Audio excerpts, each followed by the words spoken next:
If you're getting a whole bunch of traffic to your blog, but very little of it is turning into actual customers and leads for you, you probably haven't figured out your SEO funnel yet. In this video, I'm going to explain to you what your SEO funnel is, what it needs to look like, and at the end, I'm going to get into probably the most important part, which is the mistakes that you need to avoid. My name is Frank. I'm the founder of SagaPixel. If you'd like to book a time with me, there will be a link in the description. Okay, to start off, what is an SEO funnel? Quite simply, this is a funnel in which you're going to attract your target customer early in their buyer's journey and lead them into other content so that you can further nurture them down towards the path to becoming a customer. This is essential for driving traffic, conversions, and leads for any business that's doing SEO. Because the truth is that if you're coming in and just going at that bottom of the funnel, looking for someone right now to hire type traffic, you're missing out on the vast majority of the potential that you have for using SEO to grow your business. You're also several miles behind other businesses that do have an SEO funnel. There are 4 stages to this funnel: the awareness stage, the consideration stage, the decision stage, and the retention stage. So let's start off by talking about the awareness stage content.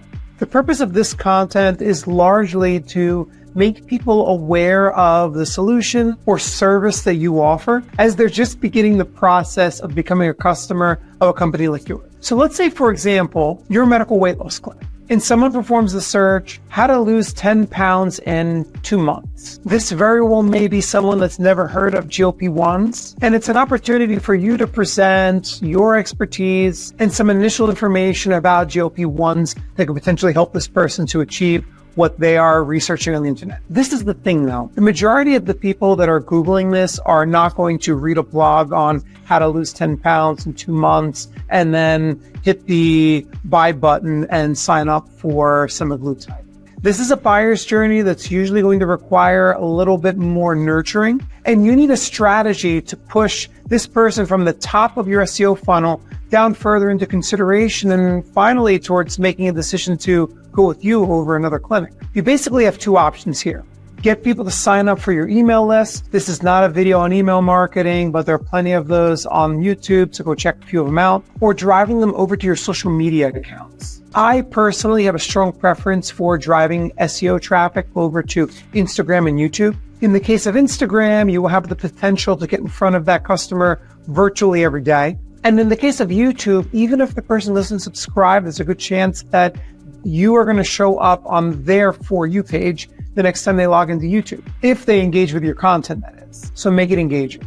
At SagaPixel, for our own website, for our clients' websites, this usually means that we've shot video to go along with all the blogs, or that we've shot a video that we turned into a blog, which is what I'm doing with this right here. And the goal is to get that visitor from our blog over to some other social media account. And that's usually going to be with the promise of additional value that you're going to deliver. This means that you could have related videos that are going to help them to learn more about how to fix their problem, playlists, videos that go into deeper depth about a subtopic that you kind of cover in passing in the initial video. Ultimately, everything you do needs to offer true value to the viewer.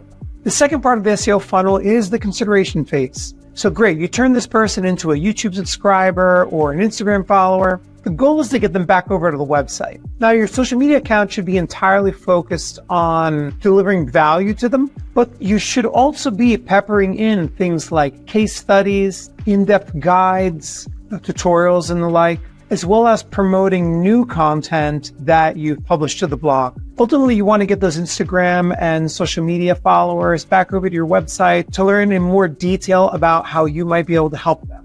This is often going to be that stage where you're promoting some of those downloadable assets, where you're trying to get them to share their email address with you. Just make sure that during each stage here, every bit of your focus is on providing value, value, value. The next stage is the decision phase, the bottom of the funnel. This is going to be your customer testimonials, your product demos, in the case of a plastic surgeon, before and afters, pricing information, comparison charts, basically content that is going to provide someone the information that they're going to need to make an educated decision whether you are the right fit to solve their problem. Finally, you have the retention phase.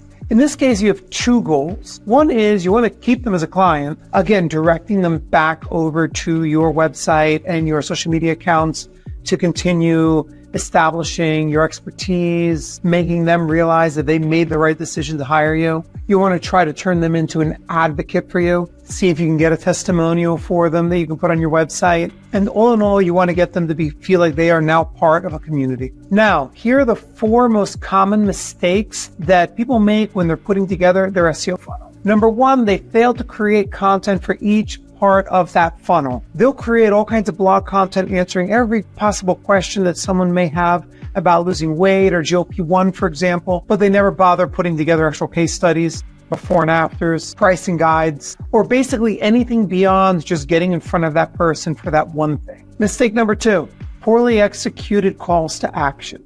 To start, you can't be in sales mode all the time. Your main focus needs to be on providing value, and providing value. Your calls to action need to be about providing value, meaning let people know about the playlist that you've created or the video tutorial series that they don't know about. And that's what you need to be calling out in all of your blogs and your videos. Mistake number 3, you don't have an email list. You should be promoting downloadable, valuable content in exchange for email addresses. And once you've captured that email address, you should be focused on providing value to the people that have subscribed.